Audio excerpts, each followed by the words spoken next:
আসসালামু আলাইকুম। আজকে আমি শেয়ার করব ব্রেড দিয়ে খুব সহজ একটি বরফি রেসিপি।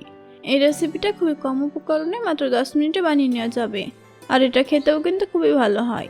তো চলুন শুরু করি আজকের রেসিপি।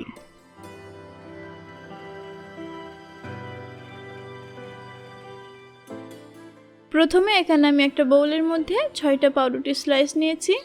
এবারে পাউরুটিগুলোকে ছোট টুকরো করে কেটে নিব। এবার এটাকে ভালো করে ব্লেন্ড করে নিব। এদিকে চুলায় প্যান বসিয়ে দিয়েছি, এর মধ্যে দিব 1 টেবিল চামচ বাটার। বাটারটাকে খুব ভালো করে মেল্ট করে নিব। এবার দিয়ে দিব ব্লেন্ড করে রাখা ব্রেড ক্রাম্ব। মিডিয়াম আঁচে 2 থেকে 3 মিনিট ধরে ব্রেড ক্রাম্বগুলোকে ভেজে নিব। এটা ভাজার জন্য আমি বাটার ইউজ করেছি, তবে আপনার কাছে বাটার না থাকলে সেক্ষেত্রে আপনি 1 টেবিল চামচ ঘি ইউজ করতে পারেন। ব্রেড ক্রাম্বগুলো ভাজা হয়ে গেলে এটাকে একটা প্লেটে নামিয়ে রাখবো। এটা ভাজার পরে অনেকটাই মুচমুচে হয়ে যাবে। এদিকে আবারও চুলায় কড়াই বসিয়ে দিয়েছি। এর মধ্যে দিব হাফ কাপ চিনি এবং সামান্য একটু পানি। চুলার আঁচ মিডিয়ামে রেখে অনবরত নেড়ে নেড়ে ক্যারামেল বানিয়ে নিব। ক্যারামেলের মধ্যে পছন্দ মতো কালার চলে আসলে এর মধ্যে দিব 1 কাপ তরল দুধ।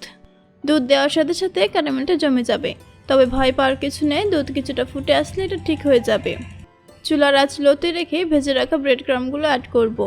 ব্রেড ক্রাম্বগুলো কিন্তু খুব দ্রুত ক্যারামেলটা শুষে নেবে। এটা খুব ভালো করে মিশিয়ে নিব।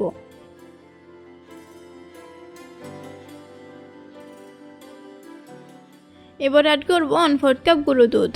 গুঁড়ো দুধ দিলে বরফির টেস্ট অনেকটাই বেড়ে যাবে। 1 চামচ বাটার দিয়ে আবারও খুব ভালো করে মিশিয়ে নিব।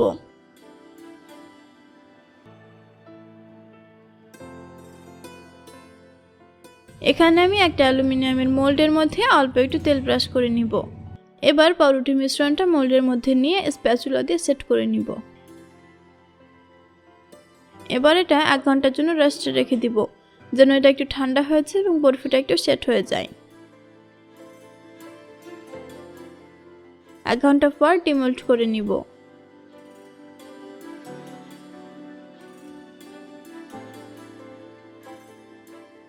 এবার পছন্দ মতো শেপে কেটে নিব। তৈরি আমাদের ভীষণ মজার পাউরুটির বরফি। তো দেখতেই পেলেন কত কম উপকরণে এবং কত সহজে বরফিগুলো বানিয়ে নিয়েছি। আজকের রেসিপিটা অবশ্যই বাসায় ট্রাই করবেন এবং কমেন্ট করে জানাবেন কেমন হয়েছে। এরকম নিত্য নতুন রেসিপির ভিডিও পেতে আমার চ্যানেলটা সাবস্ক্রাইব করে রাখবেন। আজকে এ পর্যন্তই। আল্লাহ হাফেজ।